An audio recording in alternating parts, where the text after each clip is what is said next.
When your online checking account balance is running low, the last thing you need is a $33 overdraft fee. Overdraft fees have gotten way out of hand. Chime is an award-winning app and debit card that has saved its members more than $10 billion in overdraft fees with Spot Me fee-free overdraft.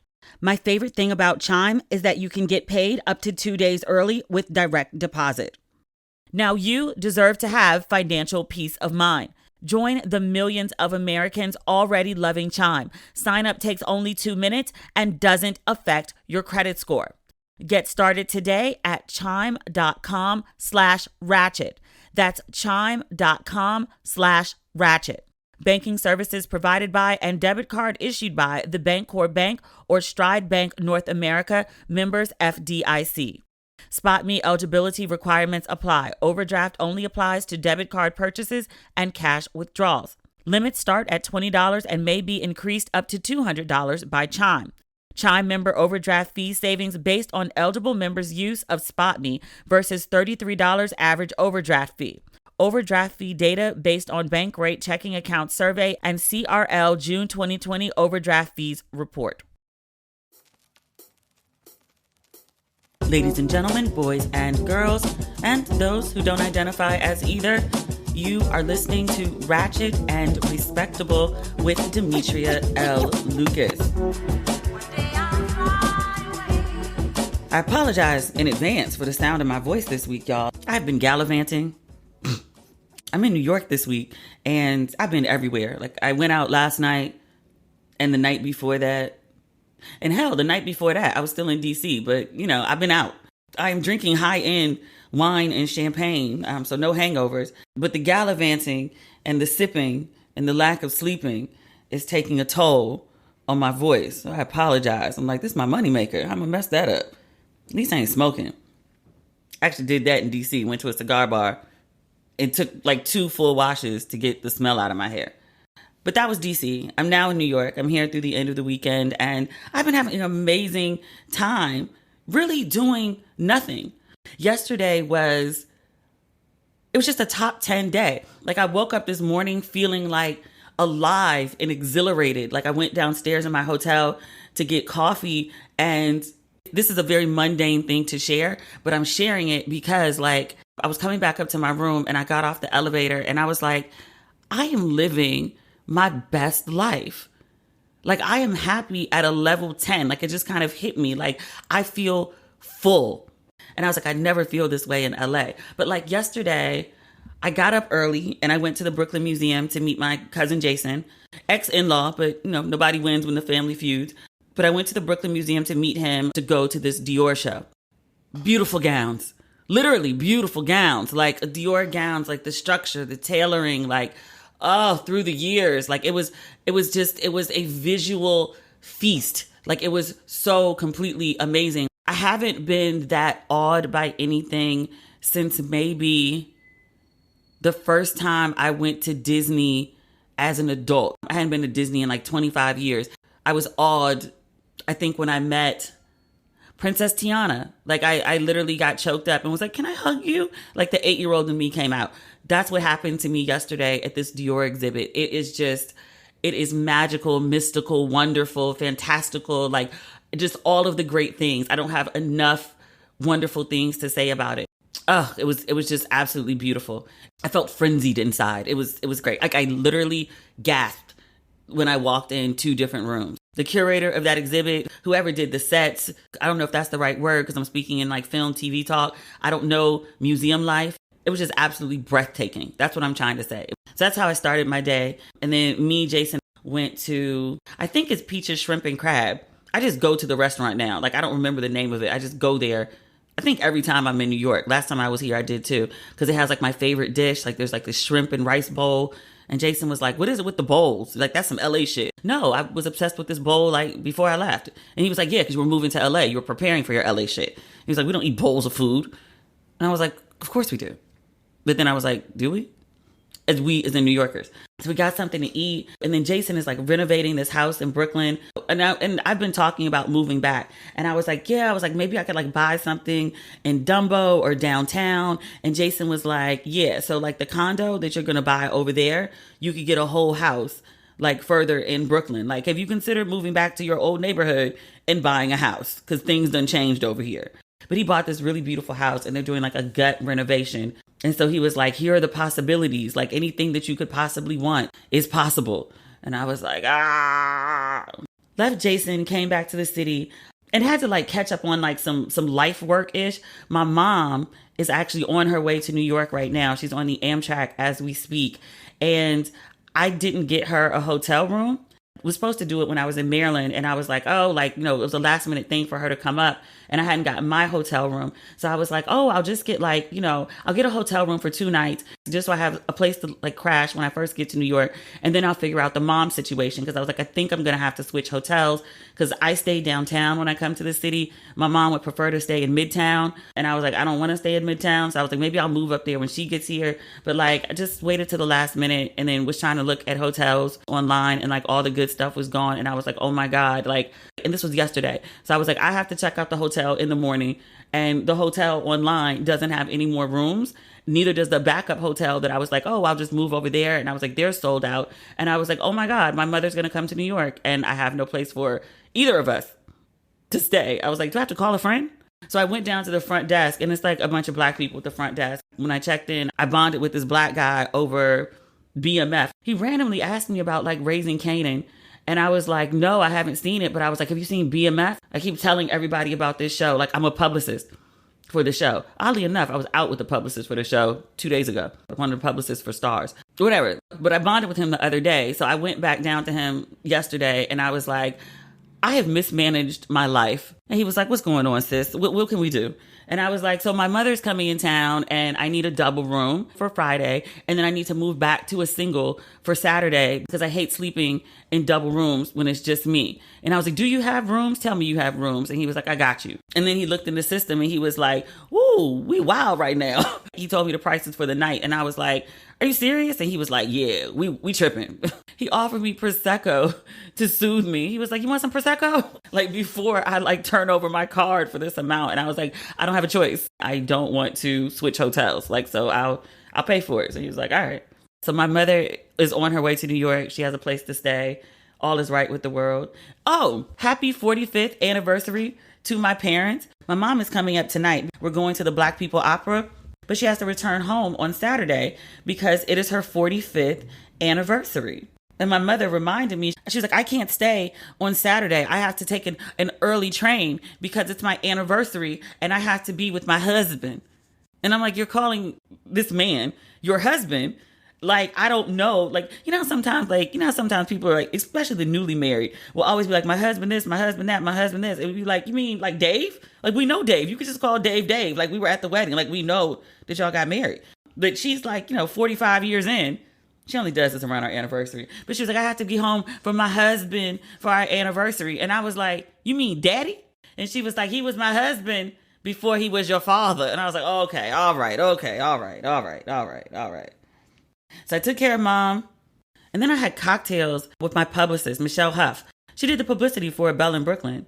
Speaking of a Belle in Brooklyn, if you read a Belle in Brooklyn, and if you have no idea what I'm talking about, it's my first book. Everybody thinks like, oh, she wrote this book, Don't Waste Your Pretty. There was a book before Don't Waste Your Pretty.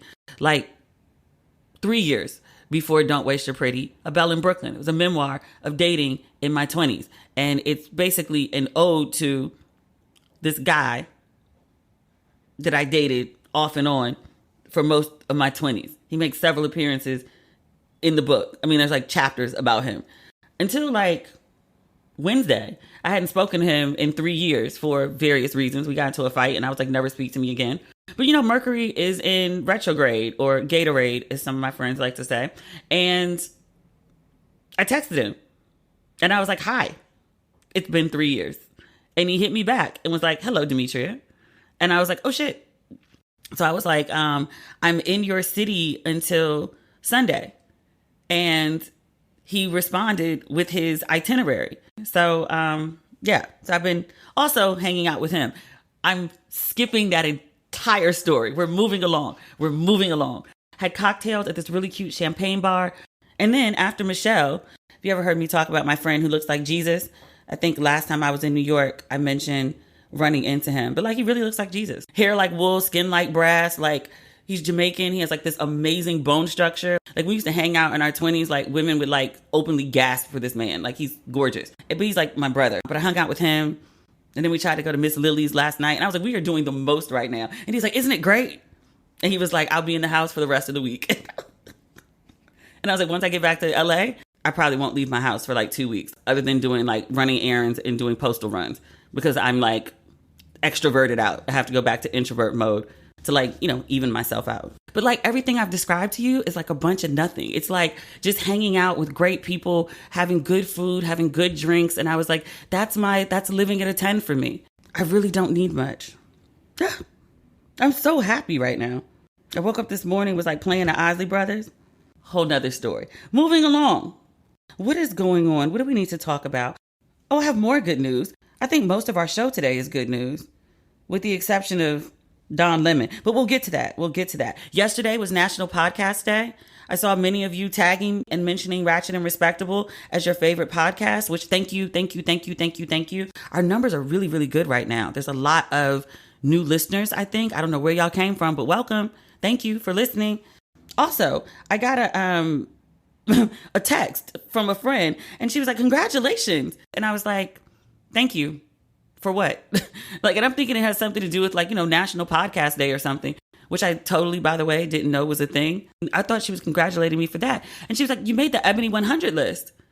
And I was like, what? I remember Ebony used to do a big Ebony 100 gala, but Ebony is having a resurgence, and they brought back their Ebony 100 list and their big gala. And I made the list. I haven't heard from anybody at Ebony. I was like, am I invited to the party? Like, I'm on the list. Am I even in town for the party? I'm not really sure. But I made the list as breakthrough creator. And I am among very good company. Brandis Daniel, she's the CEO of Harlem's Fashion Row. She's also a breakthrough creator. There's some other people that I'm not familiar with. Law Roach, image architect. He is the stylist for a bunch of people. One of them being Kerry Washington. I'm on his Instagram right now. Tiffany Haddish. Tiffany Haddish has been looking lovely lately. Zendaya is also one of his clients. You know, she always wears a beautiful gown.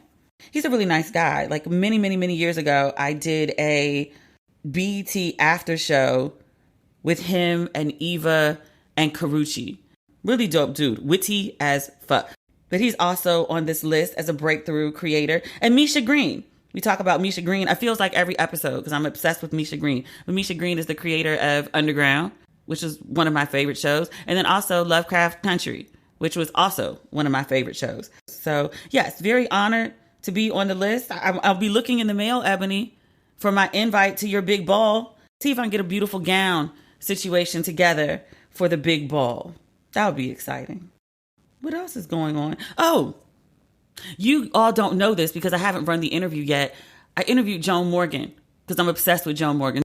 Joan Morgan was one of the reasons I became a writer. But when I interviewed Joan, and I'll run this interview next week, I promise. When I interviewed Joan, we talked about this article that she'd written on Bethann Hardison, and we talked about that on here. But she wrote it for British Vogue. And in the article, she alluded to Bethann Hardison writing her memoirs.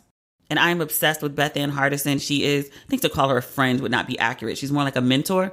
We don't speak on a regular basis, but she like pops in and out of my life. Like she pops in, drops like bits of advice about like how I should be living and how I should be moving, and then goes off to like, you know, Morocco or whatever whirlwind destination she's in because she lives a whirlwind life, which I was like, she's life goals. And I said that to Joan, and she was like, she's my life goals too. And I was like, look at that. The guiding light for generations of women. But she is releasing a memoir, which I've been excited about. And I was like, because I asked Joan, I was like, are you writing the memoir or writing the memoir in conjunction? Like, what's going on with Beth Ann's memoir? And she was like, I can't say anything. She's like, I've got to let the news come out. And I was like, what does that mean? And she was like, I've said too much. I can't say anything. But Kierna Mayo, she's in book publishing now. She's an editor. Where's Kierna? At Penguin Random House. And she announced yesterday that Bethann Hardison is doing a memoir. I'm so freaking excited. She posted a screenshot of the announcement on the Random House website. It says, iconoclastic fashion legend and CFDA Founders Award recipient Bethann Hardison's Untitled Memoir tells the story of her extraordinary life beginning in 1940s Brooklyn to her wondrous years in the fashion world as a history-making muse, model, and highly sought manager.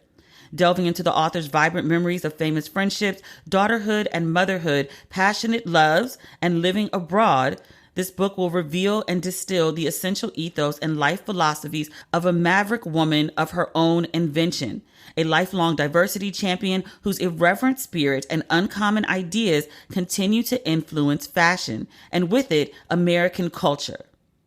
Good job, Kierna. Good job. Always for the culture. Greatly appreciate you for this one, because I really, really, really wanted this book.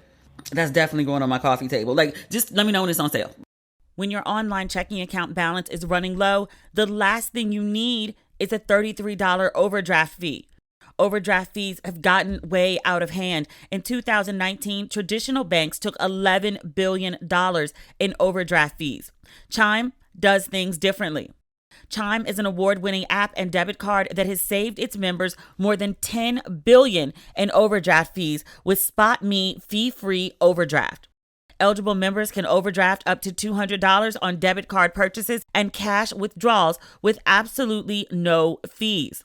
My favorite thing about Chime is that you can get paid up to 2 days early with direct deposit.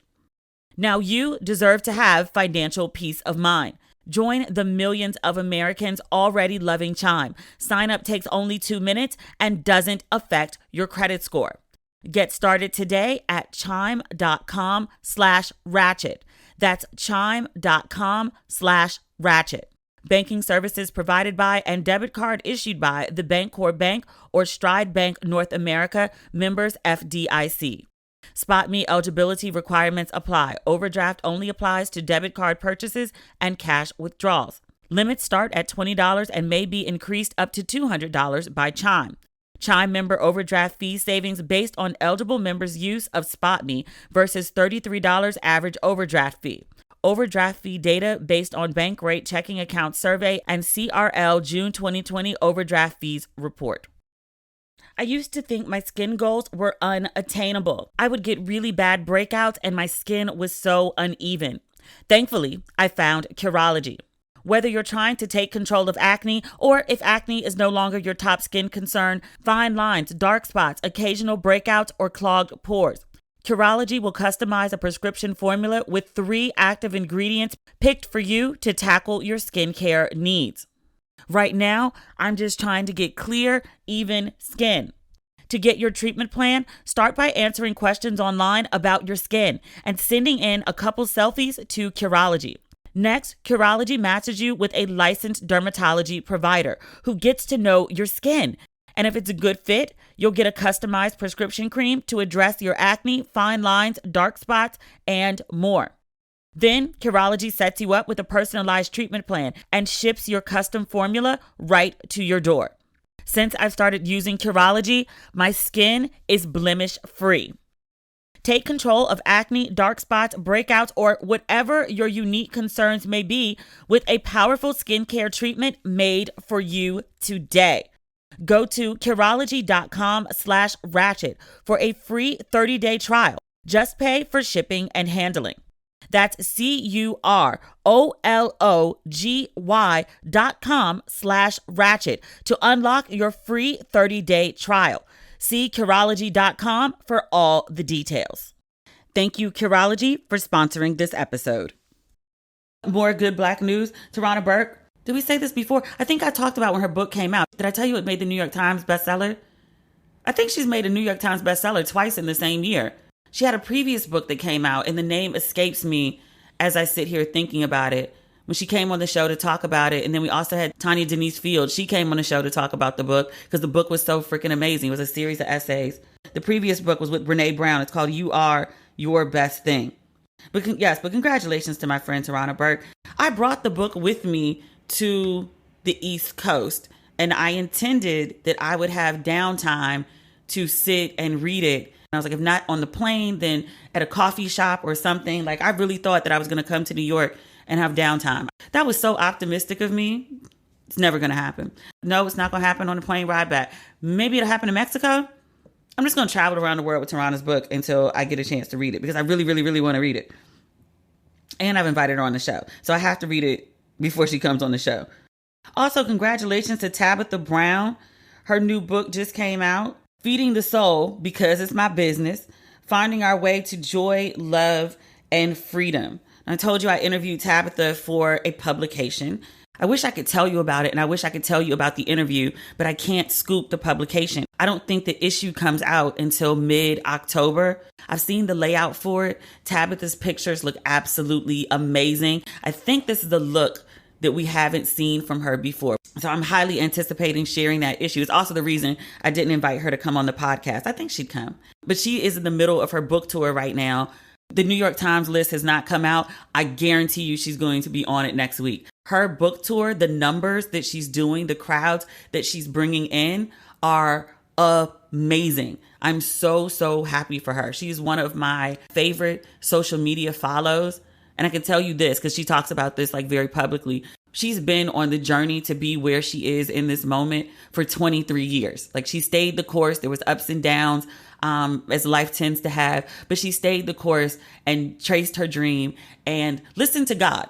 Like she cites God as like the head of her life. She prays before she makes every major decision. And when I spoke to her and I was like, would you have wanted this? I was like, 23 years is a long time to be in the same pursuit. And I was like, would you have wanted it to happen sooner? And she was like, no, I wouldn't have been ready. And so she was like, everything in God's timing. And she was like, the way it's working now, it was worth the wait. And I was like, oh, I love you. I love you. Tabitha's disposition is who I want to be in my head. It is. And we're like the same age. I want to say she's like a month older than me. And I was like she seems so like wise, so mature. So, and I'm like, do I ever get there? Or is my disposition is always just kind of like, what's the word? I was going to say frequent, but I'm thinking of like frequency going like the ups and downs. Like, I just feel like I'm always just like buzzing. Like she seems very like calm and even. And I was like, do I get there? Is that a personality trait? Or is that like can you pray your way to that? Can you zen your way to that? Therapy your way to that? I said that to a friend the other day and she was like, I know you admire it, like this trait, but she was like, is that really like what you want to be? Because she was like, I feel like, you look at her and you're like, I love where she is. I would love to be in that place. And she was like, but I don't think we need another Tabitha. She was like, Tabitha got Tabitha's lane. She's like, but you got your lane. And she was like, and there's a lot of people who are very calm and zen. But she was like, there's also like a lot of people that like admire like people who are frenetic. Maybe that's the word I'm looking for. She was like, but people admire like folks who are like, just sort of frenzied and all over the place. And like, that's another way of living that, truth be told, is working for you. And I was like, oh. You would swear sometimes that I was like never a life coach. I can help other people. I can like work you through all of your ish very simply. When it comes to myself, have you ever met a sane therapist? It doesn't exist. People cannot treat themselves. They cannot. But congratulations to Tabitha. Watching her blossom and watching the world respond to her. And maybe because I interviewed her, I have like a little more insight into how she thinks about all of her success and how she feels about it. I'm really, really happy for her. She's as amazing in person as she comes across like on screens. She's really like that chick. I love her. And other good Black news, BMF.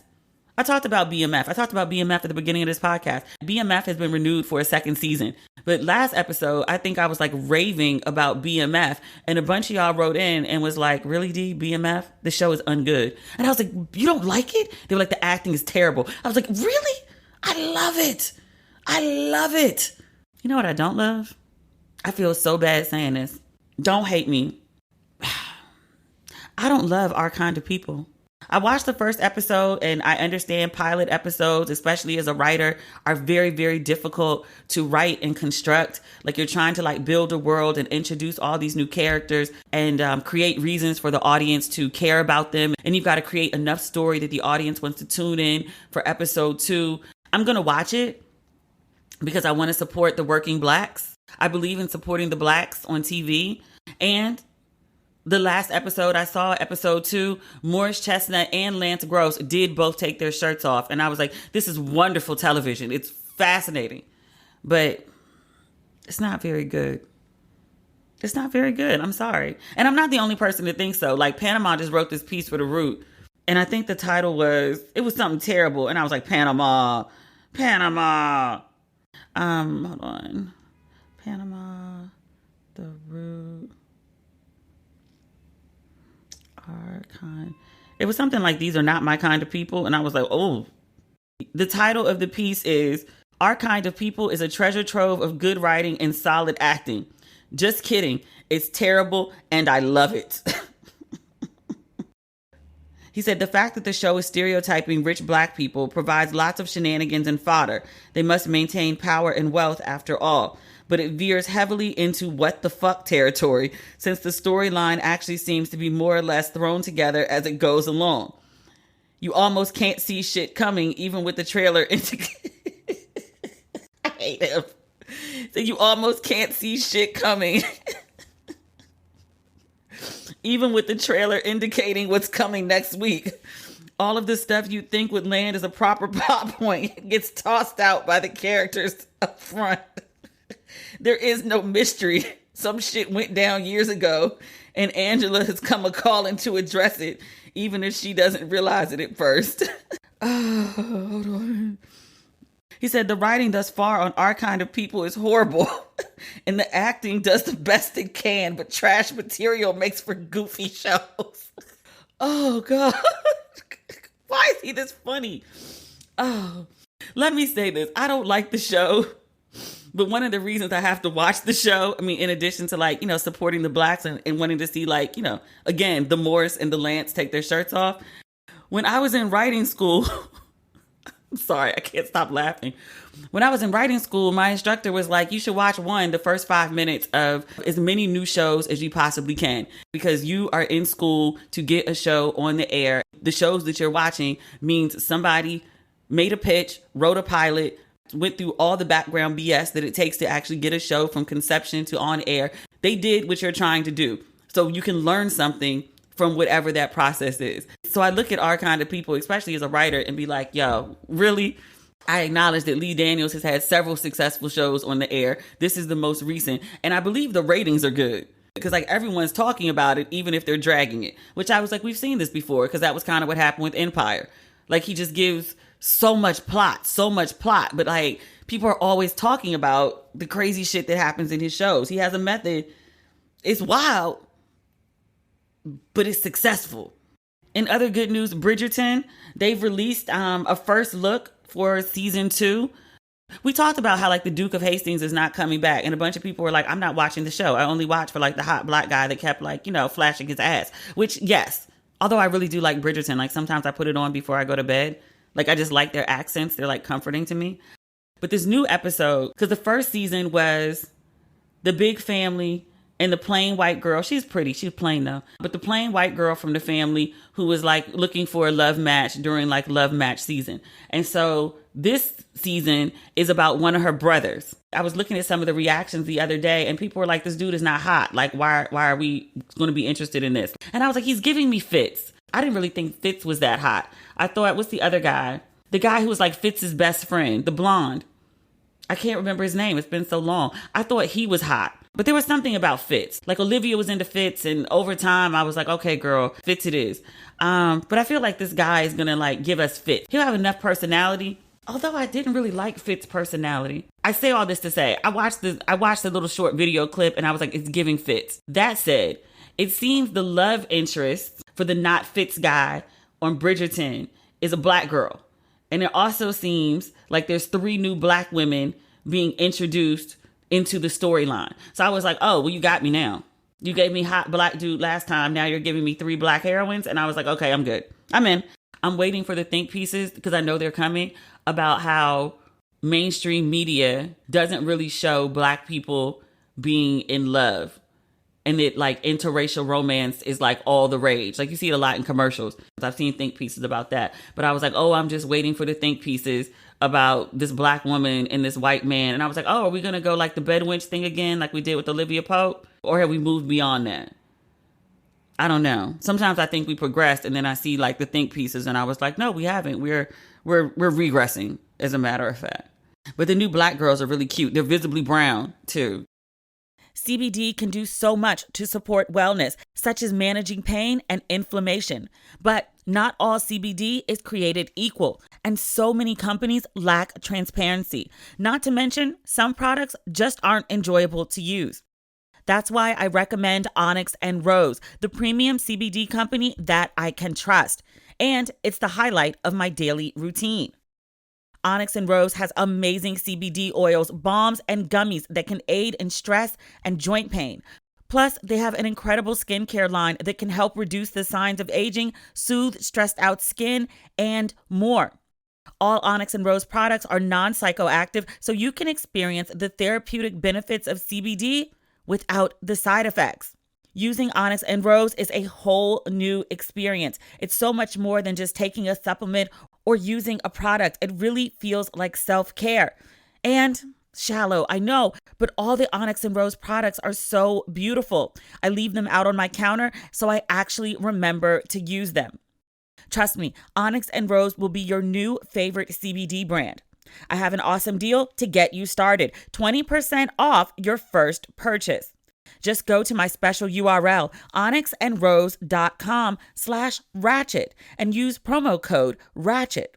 Don't miss out on 20% off. Use promo code RATCHET only at onyxandrose.com/ratchet.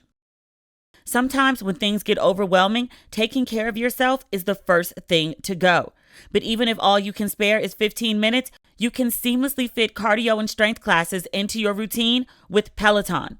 The original Peloton bike now costs $400 less. So now is the perfect time to start building the momentum to reach your fitness goals. I've started sneaking in a Peloton workout first thing in the morning to get my day going. And Peloton isn't just game-changing cardio.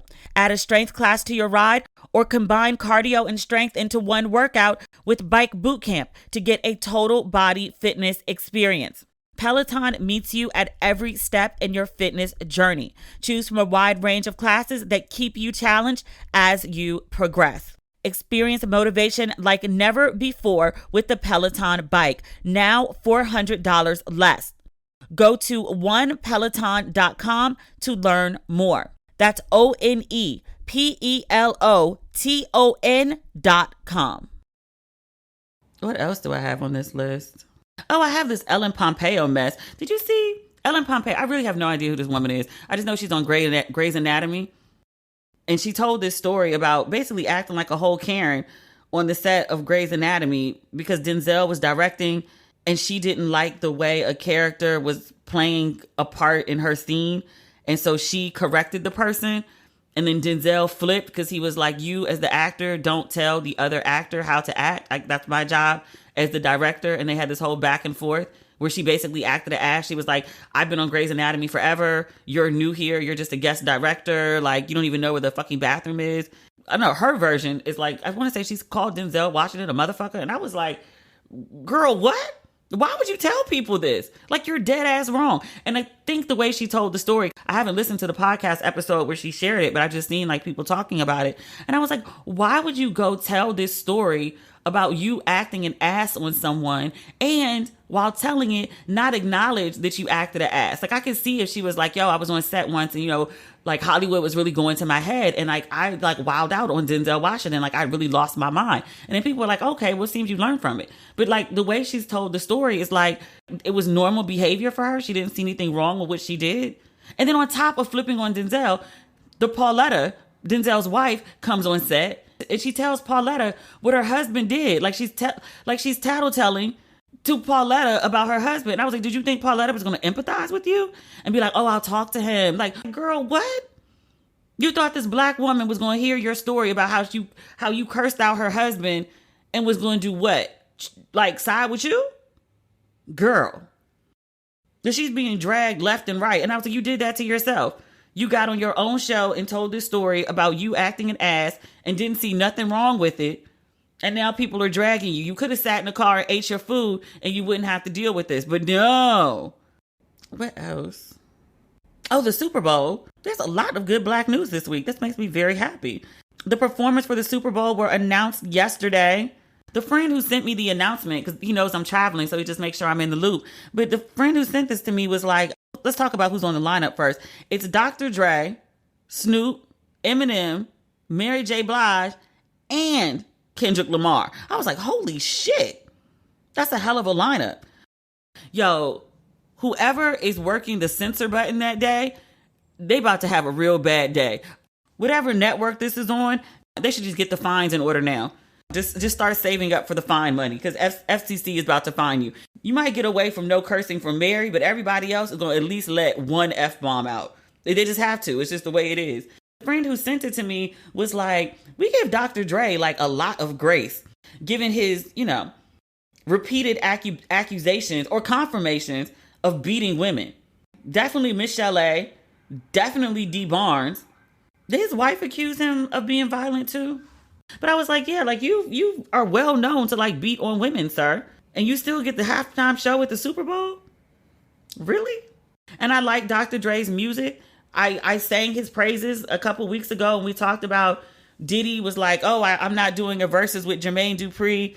The only person who can get in the ring with me is Dr. Dre. And I was like, you're not on Dr. Dre's level. Like you're doing a lot right now, sir. You're doing the most, the absolute most. But Dr. Dre is hosting the Super Bowl. And I guess this is because Jay-Z is over there. But I was like, this is just very interesting. I was like, because all of these people, except for Mary J. Blige, have been like public enemy number one. Like Dr. Dre was in NWA. Snoop was on trial for murder at the beginning of his career. Murder was the case. Like, he was like the face of gangster rap. Eminem said crazy shit. Kendrick was like part of the soundtrack for BLM. I want to say the first time around, Black Lives Matter, when Black Lives Matter wasn't like popular, which I always like to point out. I need to write about that at some point, because the first round of Black Lives Matter that came out of Ferguson, they were considered like a terrorist organization. And I remember interviewing one of the founders, I think it was Alicia, and she talked about, she realized that Black Lives Matter was like a thing when she was when she was sitting in the airport. And I interviewed her on here. But I remember her talking about sitting in the airport and like CNN or MSNBC was on, and she saw her picture on the screen and they were discussing whether she was a terrorist.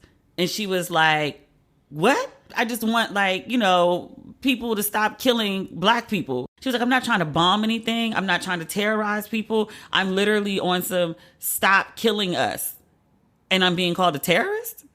And then fast forward, post George Floyd, then Black Lives Matter is suddenly, family friendly. And I can't log onto a website to buy shoes without like a statement in support of Black lives, which I was like, where did those statements go? Like it was a great catchphrase. I saw it on t-shirts. I saw it on corporate websites. I saw it spray painted on buildings. But like, where did the sentiment go? I feel like it was hot for a minute. And then like half of the white people were allies. And then I'm like, but where did all the allies go? I ain't heard a white person say Black Lives Matter in a really long time, or do anything to show Black Lives Matter. What else? Oh, Don the Lemon.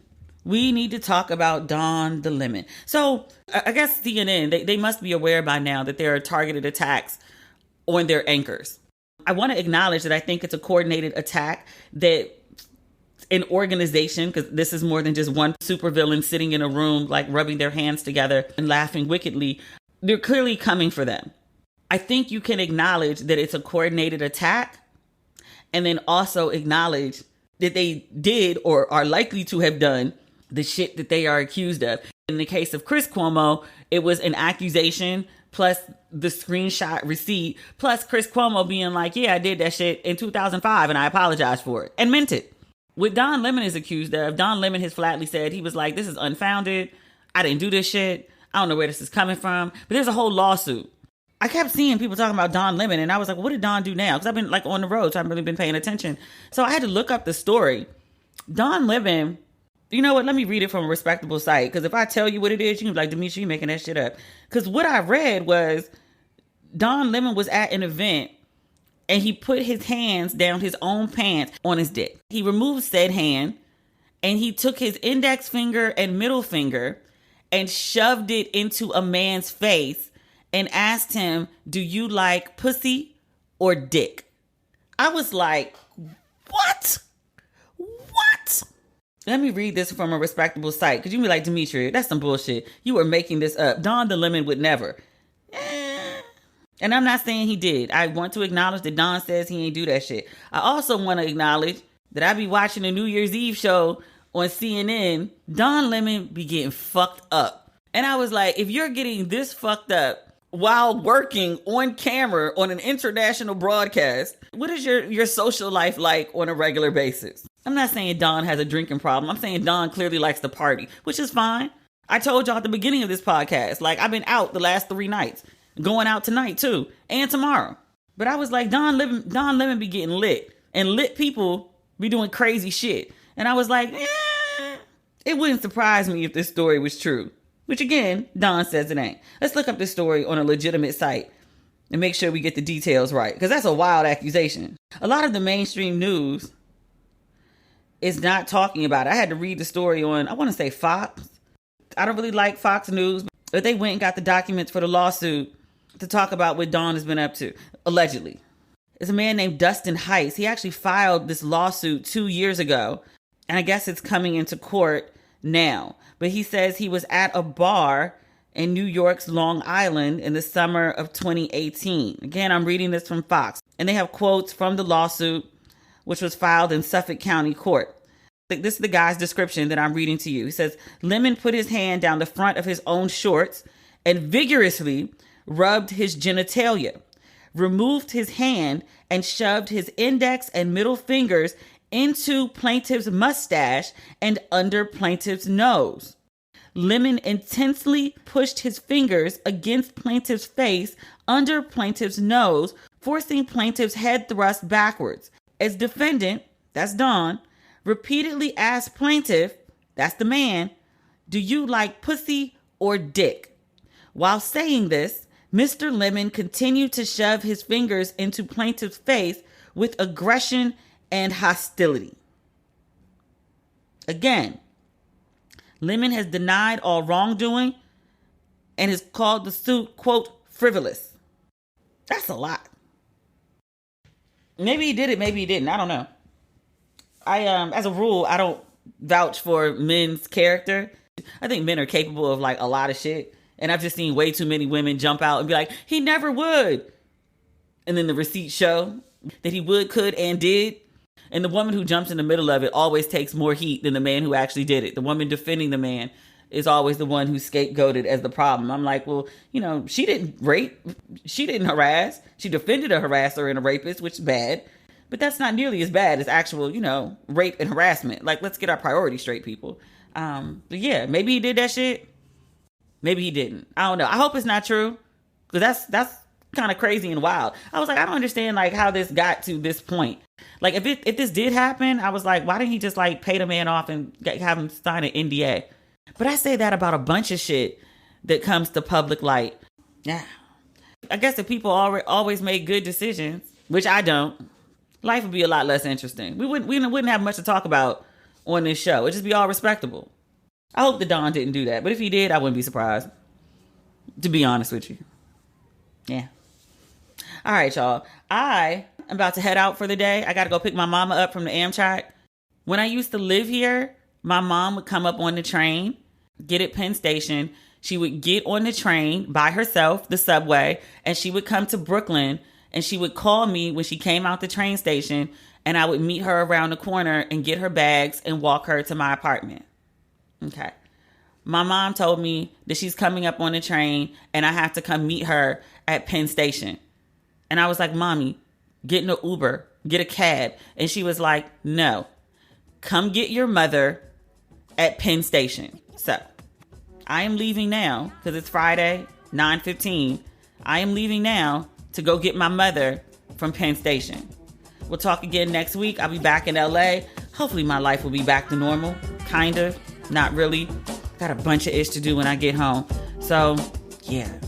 Enjoy your weekend. Act a fool. Just don't take pictures. Thanks for listening. As always, talk soon. Bye.